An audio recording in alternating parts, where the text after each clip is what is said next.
హోలీ వేడుకల్లో పిల్లలందరూ కూడా ఒకరిపై ఒకరు రంగులు చల్లుకుంటూ, రంగులు రాసుకుంటూ ఉంటారు. అలా పిల్లలందరూ ఆశ్రమం పిల్లలతో కలిపి చాలా బాగా ఎంజాయ్ చేస్తూ ఉంటారు.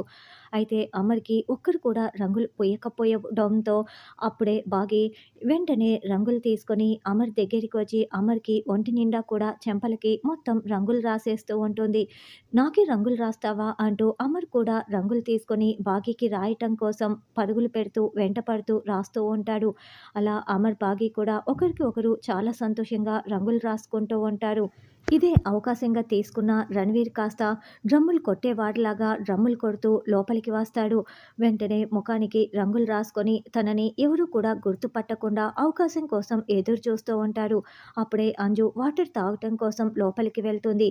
వెంటనే రణవీర్ కూడా డ్రమ్ కొడుతూ లోపలికి వెళ్ళి వాటర్ అంజు తాగుతూ ఉంటే వెంటనే మత్తు స్ప్రేని కొట్టేస్తాడు. దాంతో అంజు ఉన్నపళంగా కుప్పకూలిపోయి స్పృహ కోల్పోతుంది.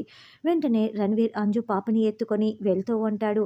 ఇంకోవైపు అమర్, బాగి మాత్రం అంజుని గమనించుకోకుండా వాళ్ళ పాటికి వాళ్ళు రంగులు చల్లుకుంటూ ఎంజాయ్ చేస్తూ ఉంటారు.